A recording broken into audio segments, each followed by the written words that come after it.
Good morning, ladies and gentlemen. For those of you who follow me, you know that I have some hesitation of filming outside, of shooting a video outside because it's always so hot. But I woke up this morning and it was so beautiful out. It feels like it's probably about maybe 75 degrees. And I wanted to come out and tell you about something that was just going through my mind this morning. And it was the comment, you don't look, and whatever follows after that. So usually when I hear that comment, you don't look, it has to do with an invisible illness, whether it be my MS, whether it be depression, but people usually say, you don't look sick. To which I think sometimes, what does sick look like? What does sick look like? Because anyone could have any number of illnesses, and we never know. What does MS look like? Does it look like you have to? Does it look like um, you have to be on a walker? You have to use a wheelchair. You have to use a cane.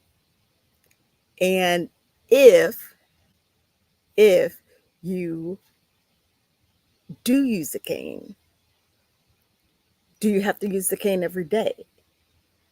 And if you happen to use a walker and you don't use the walker the next day and you're walking just fine, does that mean you're not sick? See, MS, and I'm sure for a plethora of other illnesses, doesn't look the same for everybody. And it doesn't look the same day to day. So you could be walking and using a walker one day and wake up the next day and everything be fine with your extremities. We can't just go by sight. You have to go a little deeper. You have to go deeper than just going by what the person looks like and whether or not they are actually sick. Plus, as an aside, my comment is, unless you have a medical degree, do you really know what that sickness is? Do you really know what the symptoms are?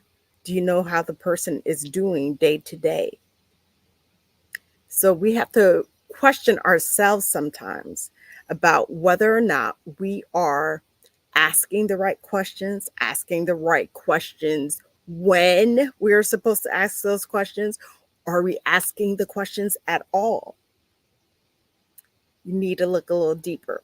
We all do. We have to look a little deeper. That is what I've heard because I've heard it so often. I'm sure you've heard it often. And it just doesn't have to do with an invisible illness that is as physical as multiple sclerosis or lupus or cancer, or it can deal with depression. People say it all the time. So I'm talking about, I've heard it, and people say to others that they don't look sick. But we also say it to ourselves. We say, I don't look like such and such person, comparing ourselves to someone else. I don't look like I belong in that group. I don't look like I belong to whatever it is you want to fill that in with. But what is it that we're doing to our psyche when we keep judging ourselves and saying what it is that we should or should not look like to be a part of something? The real question should be, do you want to be a part of it? And if you want to be a part of it, then take that leap. It should not be, well, I don't look like part of that group. Sometimes we have to be careful about what it is that we're saying to ourselves, because The way we talk to ourselves is the way that we show up, is the way we actually do what it is that we dreamed of doing, the goals that we've set, and whether or not you're going to go for them. Do you believe that you can? What are you saying to yourself?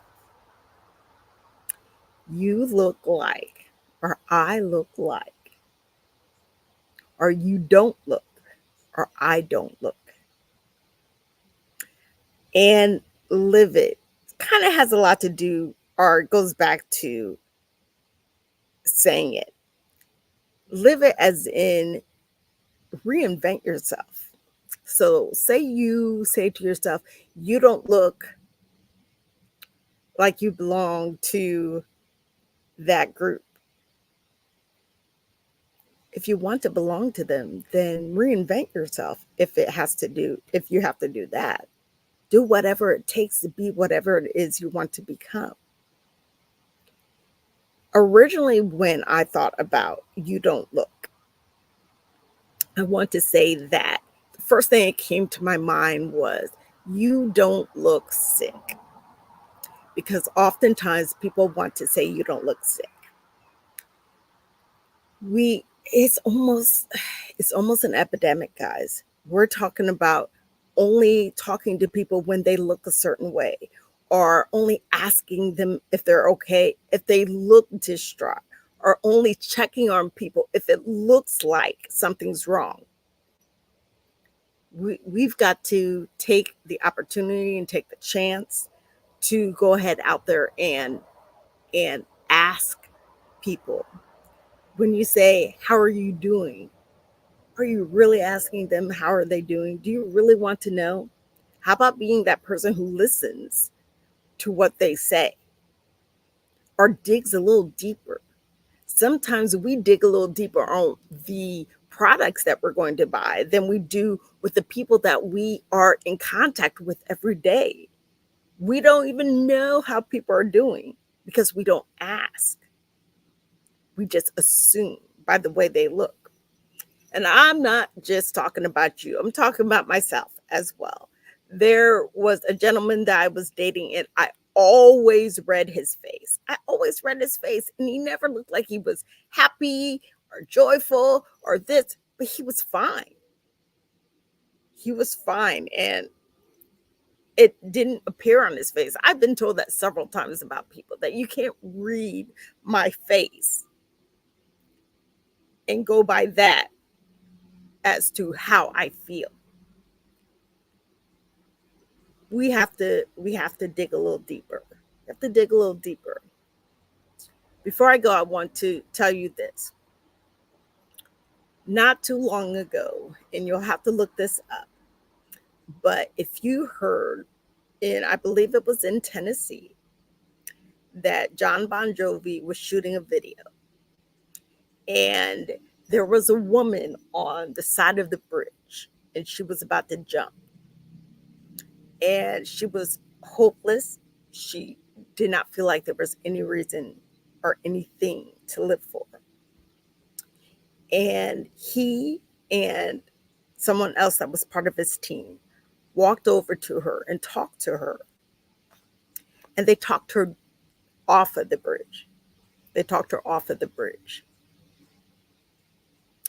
That is a very unique situation because it was very physical. You could see that this person had lost all hope that this is what this person was about to do. She was about to jump. She was going to take her own life. It's not always that visual. You can't always see what another person is feeling. So you don't look what depressed. You don't look suicidal. You don't look sick. We can't always go off of what the person looks like. You have to dig deeper. And that doesn't mean you have to be a psychiatrist and just sit there with them on the chair or on the couch and just, you know, try to pinpoint everything that's bad. Sometimes people just need you to talk to them. Sometimes people just need you to show up. So don't ever make the assumption that it should be one way because, well, that's what it looks like.